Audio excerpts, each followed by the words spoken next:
सभी को जय श्री राम। स्वागत है सभी भक्तों का अपनी यूट्यूब चैनल में। प्रिय भक्तों, आज अधिक मास का 20वां दिन है और अधिक मास के 20वें दिन आइए अधिक मास कथा अध्याय 20 का श्रवण करते हैं। अधिक मास, जिसे पुरुषोत्तम मास और मल मास के नाम से भी जाना जाता है। मलमास के पावन पवित्र दिनों में आइए मलमास कथा अध्याय 20 का श्रवण करते हैं। तो वीडियो में लास्ट तक बने रहें और अध्याय 20 का श्रवण करें। प्रेम से बोलिए श्री हरि विष्णु भगवान की जय। पुरुषोत्तम मास महात्म्य कथा अध्याय 20। सूत जी बोले, हे विप्रो, नारायण के मुख से राजा दृढ़धन्वा के पूर्व जन्म का वृत्तांत श्रवण कर अत्यंत तृप्ति न होने के कारण नारद मुनि ने श्री नारायण से पूछा। नारद जी बोले, हे तपोधन, महाराज दृढ़धन्वा ने मुनि श्रेष्ठ वाल्मीकि जी से क्या कहा, सो विस्तार सहित विनीत मुझको कहिए। नारायण बोले, हे नारद, सुनिए। राजा दृढ़धन्वा ने महाप्राज्ञ मुनि श्रेष्ठ वाल्मीकि मुनि की प्रार्थना कर जो कुछ कहा सो मैं कहूंगा। दृढ़धन्वा बोला, मोक्ष की इच्छा करने वाले लोगों से पुरुषोत्तम मास का सेवन किस प्रकार किया जाए, क्या दान दिया जाए और इसकी विधि क्या है, यह सब संपूर्ण लोक के कल्याण के लिए मुझसे कहिए, क्योंकि आपके समान महात्मा संसार के हित के लिए ही पृथ्वी पर भ्रमण करते हैं।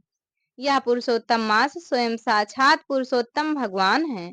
उस पुरुषोत्तम मास के सेवन से महान पुण्य होता है। यह बात मैंने आपके मुख से भली भांति सुनी है।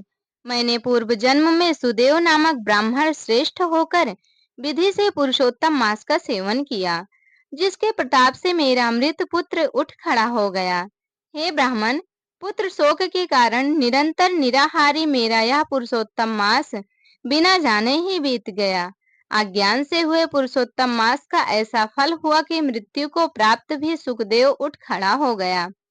हरि भगवान के कहने पर इस अनुभूत पुरुषोत्तम मास का सेवन किया। हे तपोधन, मुझे इस जन्म में वह सब विस्मृत हो गया है, इसलिए इस पुरुषोत्तम मास का पूजन विधान विस्तार पूर्वक मुझसे फिर कहिए। वाल्मीकि जी बोले, ब्रह्म मुहूर्त में उठकर पर ब्रह्म का चिंतन करें, उसके बाद बड़े पात्र में जल लेकर नैऋत्य दिशा में जाएं। पुरुषोत्तम मास को सेवन करने वाला शौच के लिए ग्राम में बहुत दूर जाए। दिन में तथा संध्या में कान पर जनेऊ को रखकर और उत्तर मुख होकर पृथ्वी को तृण से आच्छादित कर वस्त्र से सिर बांध कर और मुख को बंद कर अर्थात मौन होकर रहें। न थूके और न श्वास लें। इस तरह मलमूत्र का त्याग करें और यदि रात्रि हो तो दक्षिण मुख होकर मलमूत्र का त्याग करें और मूत्रेंद्रिय को पकड़कर उठें। शुद्ध मिट्टी को लें। आलस्य छोड़कर दुर्गंध दूर करने के लिए मृत्तिका से शुद्धि करें। लिंग में 1 बार, गुदा में 5 बार, बाएं हाथ में 3 बार, दोनों हाथों में 10 बार मिट्टी लगावें। दोनों पैरों में 14 बार लगावें।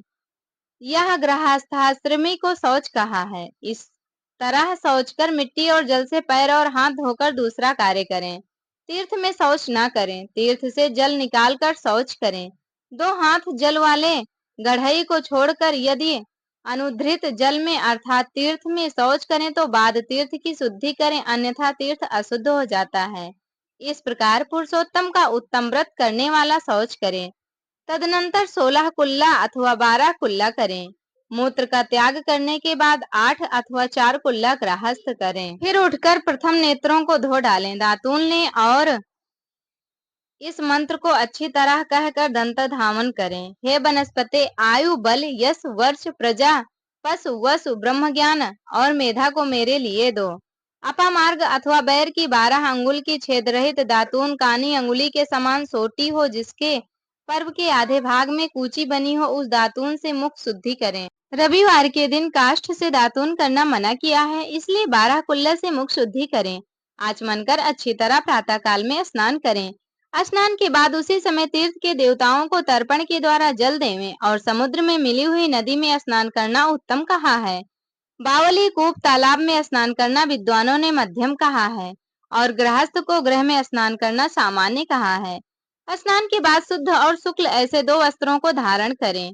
ब्राह्मण कंधे पर रखे जाने वाले उत्तरीय वस्त्र को सावधानी के साथ हमेशा धारण करें।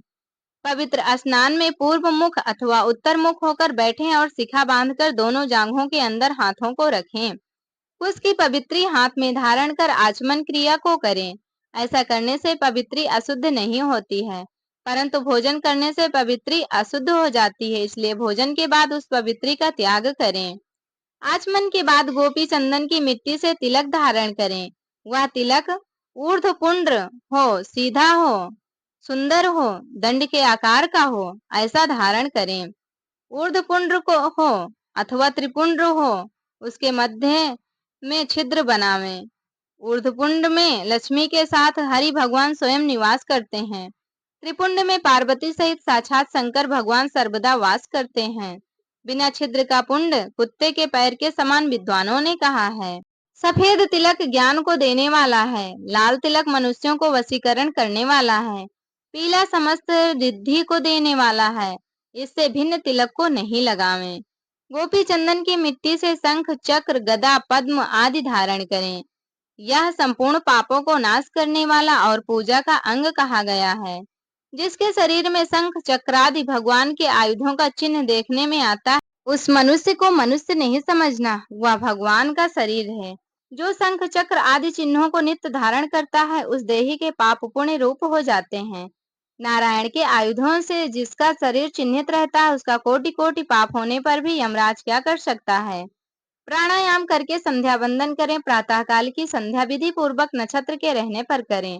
जब तक सूर्य नारायण का दर्शन न हो तब तक गायत्री मंत्र का जप करें और सूर्योपस्थान के मंत्रों से उठकर अंजकली बांधकर उपस्थान करें।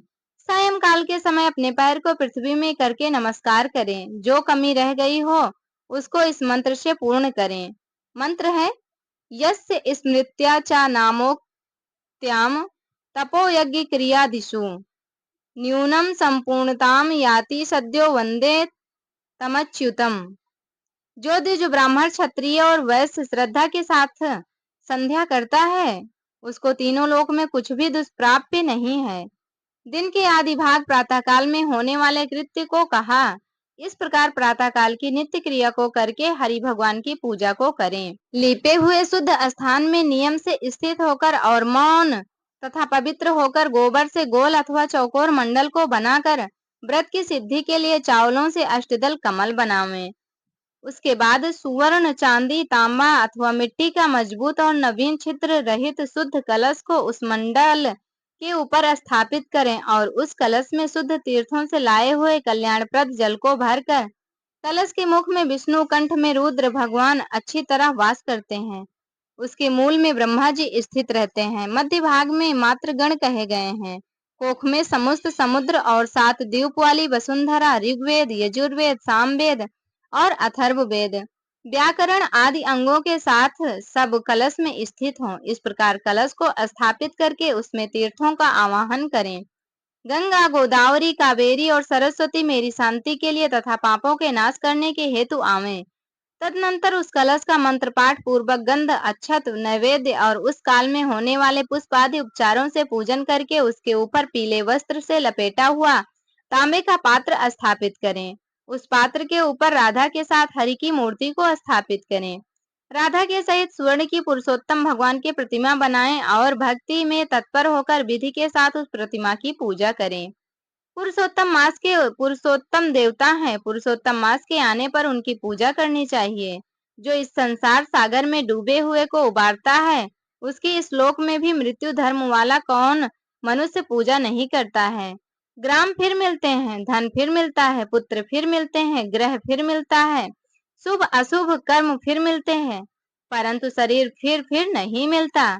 उस शरीर की रक्षा धर्म के लिए और धर्म की रक्षा ज्ञान के लिए हुआ करती है और ज्ञान से मोक्ष सुलभ हुआ करता है। इसलिए धर्म को करना चाहिए। देह रूप वृक्ष का फल सनातन धर्म कहा गया है। जो शरीर धर्म से रहित है वह बांझ वृक्ष के समान निष्फल है।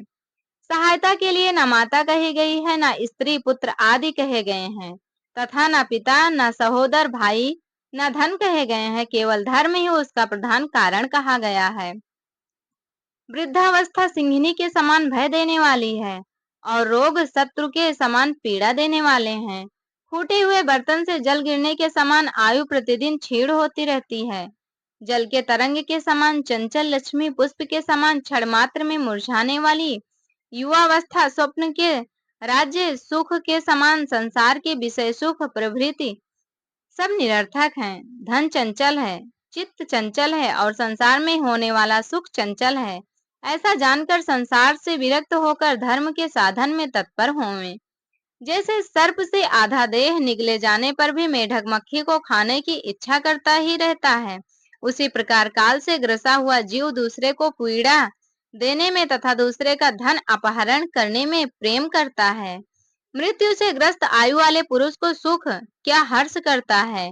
वध के लिए वधस्थान को पहुंचाए जाने वाले पशु के समान सब सुख व्यर्थ है। जब धर्म करने के लिए चित्त होता है तो उस समय धन का मिलना सुलभ नहीं होता है। जब धन होता है तो उस समय चित्त धर्म करने के लिए उत्सुक नहीं होता है। जब चित्त और धन दोनों होते हैं तो उस समय संपात्र नहीं मिलते हैं। इसलिए चित्त, वित्त, सत्पात्र इन तीनों का जिस समय संबंध हो जाए उसी समय बिना विचार किए ही जो धर्म करता है वही बुद्धिमान कहा गया है। अधिक धन के व्यय से होने वाले हजारों धर्म हैं। पुरुषोत्तम मास में थोड़े धन से महान धर्म होता है। स्नान, दान और कथा में विष्णु भगवान का स्मरण करना, इतना भी उत्तम धर्म यदि किया जाए तो वह महान भय से रक्षा करता है। जिस प्रकार गंगा ही तीर्थ है, कामदेव ही धनुषधारी हैं, विद्या ही धन है और गुण ही रूप है, उसी तरह संपूर्ण महीनों में उत्तम पुरुषोत्तम मास साक्षात पुरुषोत्तम ही है। यद्यपि यह पुरुषोत्तम मास प्रथम समस्त कार्यों में तथा यज्ञों में अत्यंत निंदित था, तो भी भगवान के प्रसाद से पृथ्वी में साक्षात भगवान के नाम से प्रसिद्ध हुआ। जिस प्रकार हाथी के पैर में सब प्राणियों के पैर लीन हो जाते हैं, उसी तरह समस्त धर्म और कला समस्त पुरुषोत्तम में विलीन हो जाते हैं। जिस प्रकार नदियों की तुलना गंगा के समान नहीं की जा सकती, कल्प वृक्ष के समान अन्य समस्त वृक्ष नहीं कहे जा सकते, चिंतामणि के समान दूसरे रत्न पृथ्वी में नहीं हो सकते, कामधेनु के समान दूसरी गौ नहीं हो सकती, राजा के समान दूसरे पुरुष नहीं हो सकते, वेदों के समान समस्त शास्त्र नहीं होते, उसी प्रकार समस्त पुण्यकाल इस पुरुषोत्तम मास के पुण्यकाल के समान नहीं हो सकते। पुरुषोत्तम मास के देवता पुरुषोत्तम भगवान है, इसलिए भक्ति और श्रद्धा से पुरुषोत्तम भगवान की पूजा करनी चाहिए।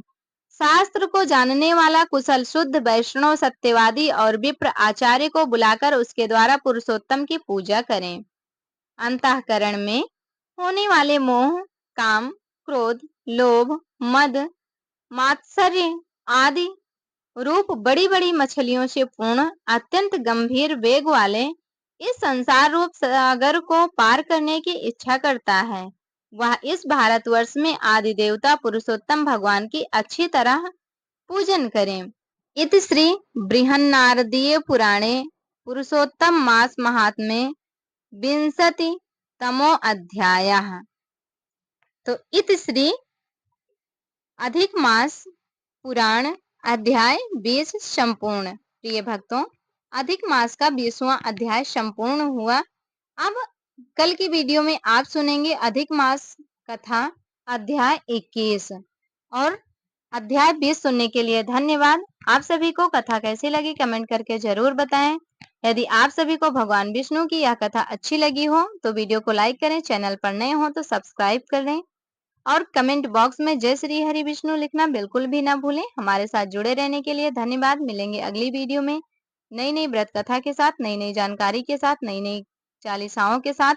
तो कल की वीडियो में मिलेंगे अधिक मास की कथा अध्याय 21 के साथ। प्रेम से बोलिए श्री हरि विष्णु भगवान की जय।